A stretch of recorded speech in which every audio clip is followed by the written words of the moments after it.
Hello friends, ఎలా ఉన్నారు?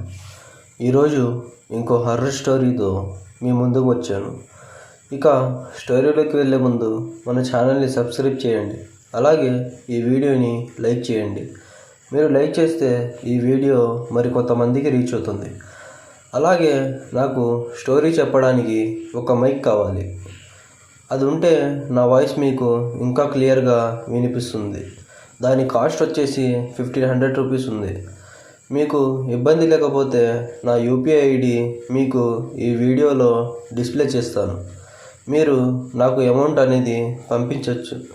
ఇక స్టోరీలోకి వెళ్తే అది తెనాలిలో జరిగింది. ఒక నలుగురు వ్యక్తులు ఆ రైల్వే స్టేషన్లో పక్కన ఉన్న ఒక చిన్న ఇల్లులో రెంట్కి ఉంటున్నారు. అందులో శ్యామ్ అనే ఒక 14 సంవత్సరాల పిల్లవాడు, ఇంకా అతని అమ్మమ్మ, అతని మావయ్య, ఇక లాస్ట్ వాళ్ళ పెద్ద అమ్మమ్మ ఉన్నారు. అయితే శ్యామ్ వాళ్ళ మావయ్యకి కొద్దిగా మందు తాగే అలవాటు ఉంది. ఆయన ఎప్పుడు మందు తాగి బయట వాళ్ళతో గొడవ పెట్టుకుంటూ ఉంటాడు. ఒకరోజు రాత్రి శ్యామ్ మరియు వాళ్ళ ఇంట్లో వాళ్ళు అన్నం తిని పడుకున్నారు. అయితే అలా అర్ధరాత్రి అయ్యింది. ఇక శ్యామ్ వాళ్ళ మావయ్య తాగి మెల్లిగా డోర్ తెరిచి ఏ శబ్దం రాకుండా తన రూమ్లోకి వెళ్ళి నిద్రపోయాడు. అది శ్యామ్ మరియు అతని ఇద్దరు అమ్మమ్మలకు అతను వచ్చిన విషయం తెలియదు. ఇక అందరూ గాఢ నిద్రలోకి జారుకున్నారు. అంతా ప్రశాంతంగా ఉంది. అప్పుడే ఒక్కసారిగా వాళ్ళ ఇంటి తలుపుని ఎవరో కొడుతున్నారు.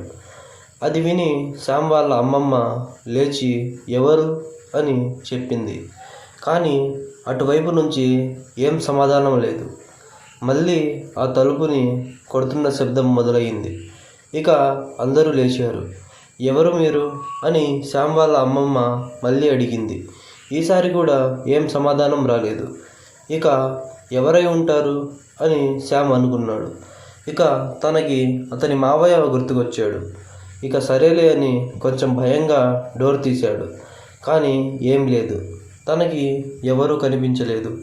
ఇదేంటి ఎవరూ లేరు అని ఆ ముగ్గురు అనుకున్నారు. శ్యామ్ వాళ్ళ మావయ్య రూమ్లోకి వెళ్ళి చూస్తే అతను నిద్రపోతున్నాడు.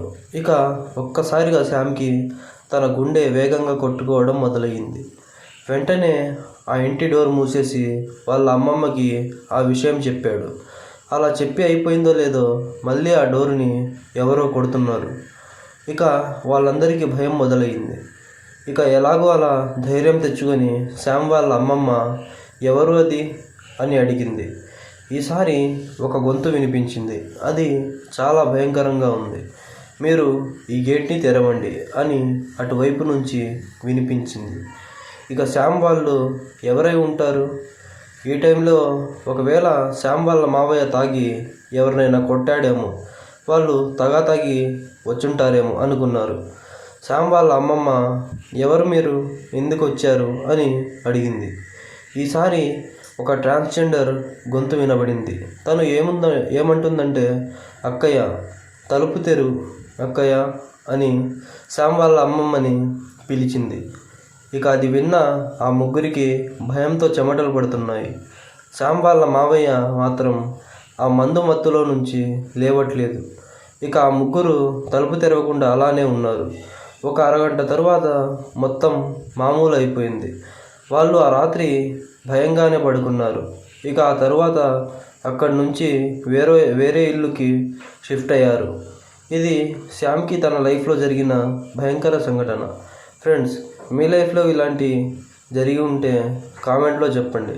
నెక్స్ట్ ఇంకో వీడియోతో మళ్ళీ కలుద్దాం. Bye bye friends.